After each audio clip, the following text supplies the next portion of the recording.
What's good, YouTube? It is your boy Big Cool coming to you from Colossal Sports TV. It is fight week. Whether you believe Amir Khan has a chance or not, it is fight week.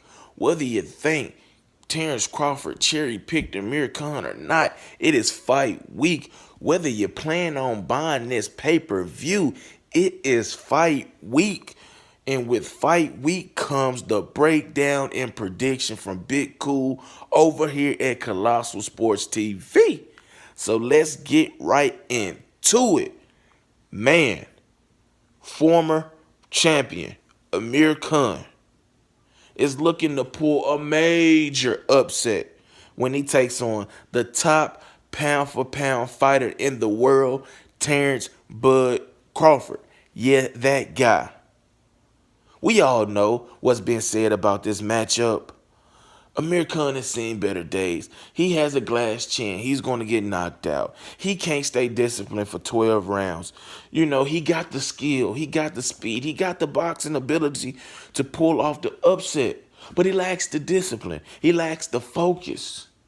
And most importantly, he lacks the punch resistance to deal with Terence Crawford, the former undisputed junior welterweight champion of the world, the current WBO welterweight champion of the world.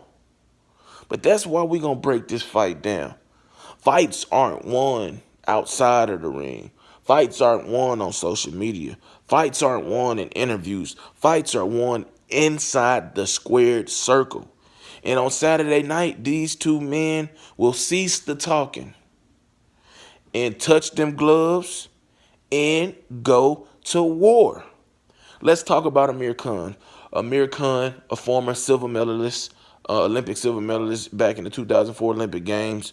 He has a wealth of experience against some of the best fighters in this generation or past generations, if you want to include Marco Antonio Barrera. He's been in there with Marcos Maidana, Zab Judah, Paulie Malignaggi, Louis Collazo, Devin Alexander, Danny Garcia, Lamont Peterson. I mean, he's been in there with everybody, it seems like. You know what I'm saying? A majority of those guys, all those guys I mentioned are former champions. Are former champions. You know, Chris Algieri, you know what I'm saying? So he has a wealth of experience against different styles. Against Marcos Maidana, he was facing a pressure power puncher extraordinaire. You see what he did in the first round in that fight. Boom! Body shot. Almost made Maidana shit on himself. Somehow, Maidana got his ass up and went to war. He went to work, they went to war. And that was a great fight that Amir Khan won. If you want to go to a different type of performance from Amir Khan, look what he did against Paulie Malignaggi. Paulie Malignaggi talked so much shit about Khan, and that fight, I believe, was his debut. That was his American debut. And he beat the holy shit out of Paulie Malignaggi, a former champion. He didn't beat the shit out of him the way, you know, Danny Garcia did or Sean Porter, just brutalized him. He outboxed that motherfucker from pillar to post. From beginning to end, he befuddled and humbled Paulie Malignaggi. Look what he did against Devin Alexander. Devin Alexander was one of the most terrific fighters in his heyday. You see the way he knocked out Juan Urango? You know what I'm saying? He uppercutted that motherfucker. Uppercut. Knocked his motherfucking block off. And you see what Amir Khan did to him. One-sided boxing lesson. So we got the footage to know that he can do these things, but then the horrible Amir Khan rears his ugly head. You know, he fought Canelo Alvarez back in 2016. Was doing well in that fight. And I can't really say he did anything wrong necessarily, because we know the type of fighter that Canelo Alvarez is. He's a counter puncher extraordinaire. Khan made one simple mistake. Boom. Perfect timing from Canelo Alvarez. It was all she wrote. All she wrote. Knocked him out cold. He was knocked out unconscious before he hit the canvas. You go back to his fight with Danny Garcia. He came out aggressive, firing those 3, 4, 5 punch combinations. But in the midst of that, he was getting timed. He was getting hit. You know, he was squaring himself up. But nobody was paying attention to it for real. Not saying nobody, but watching that fight before I really started to study the sport of boxing and really, grew to love it, I wasn't really, paying attention. But now, years later, as I've grown to know this sport, study this sport, love this sport, the signs was there.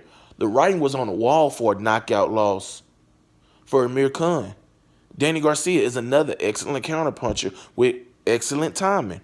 And he nullified Amir Khan with body work that went unnoticed. To my eye, blind eye at the time.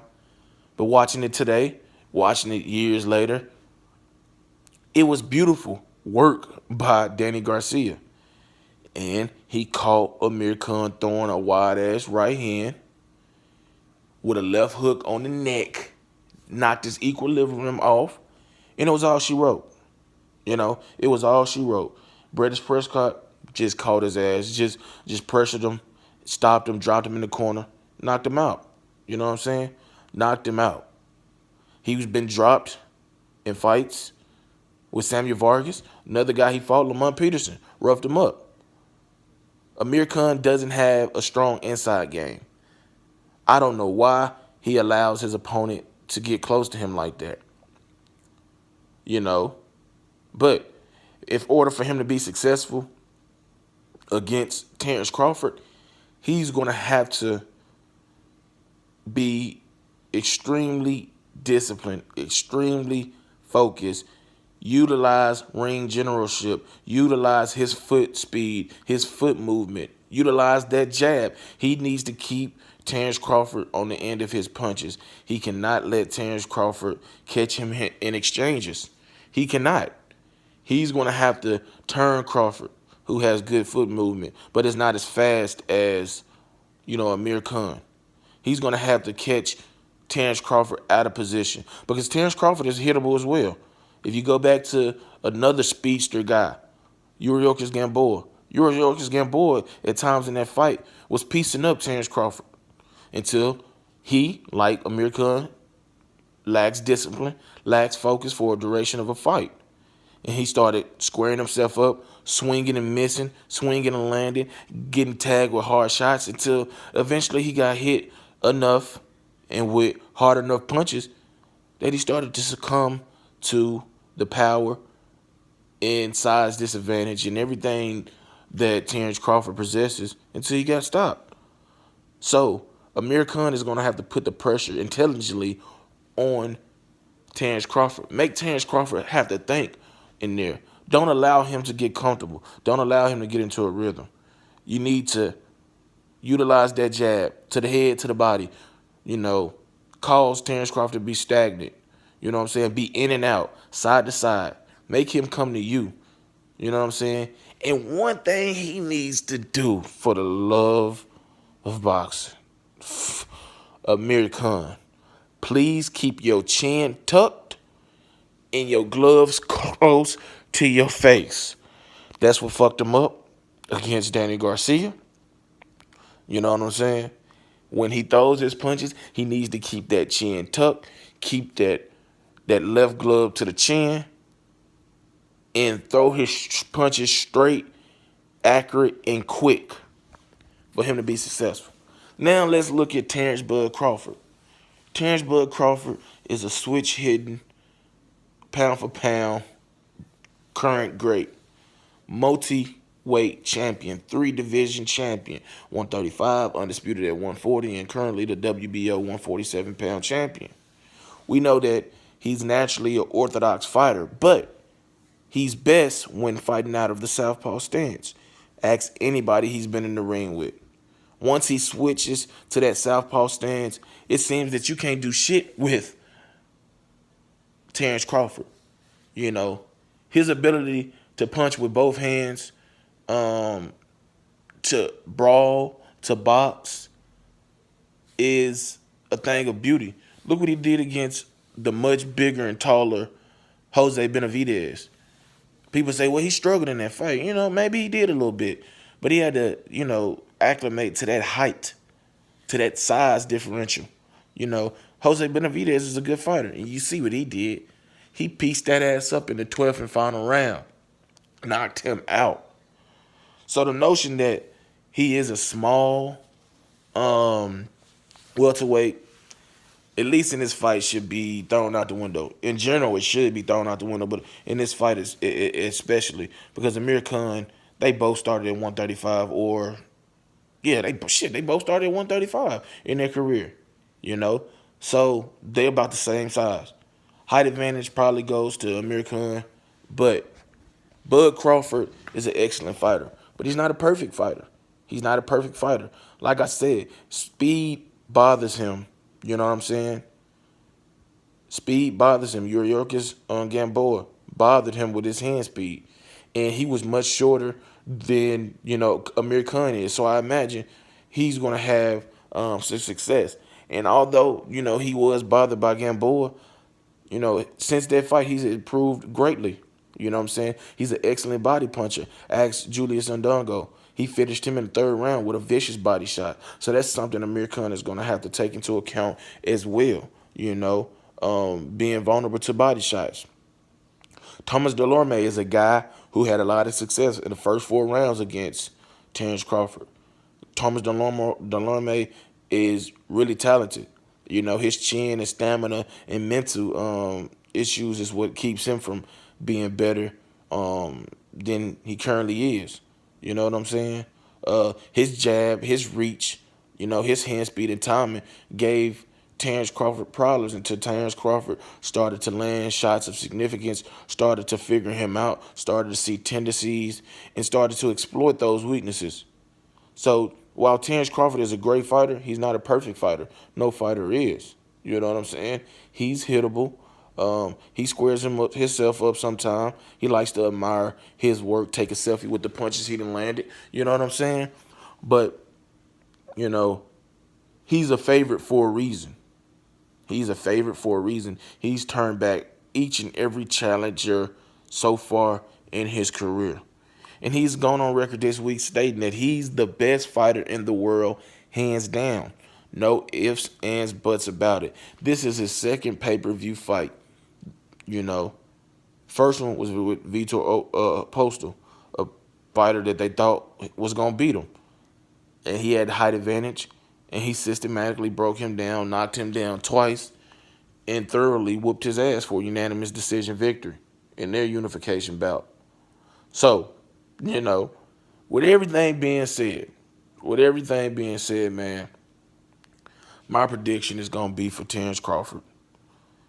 Terence Crawford has less negatives than Amir Khan.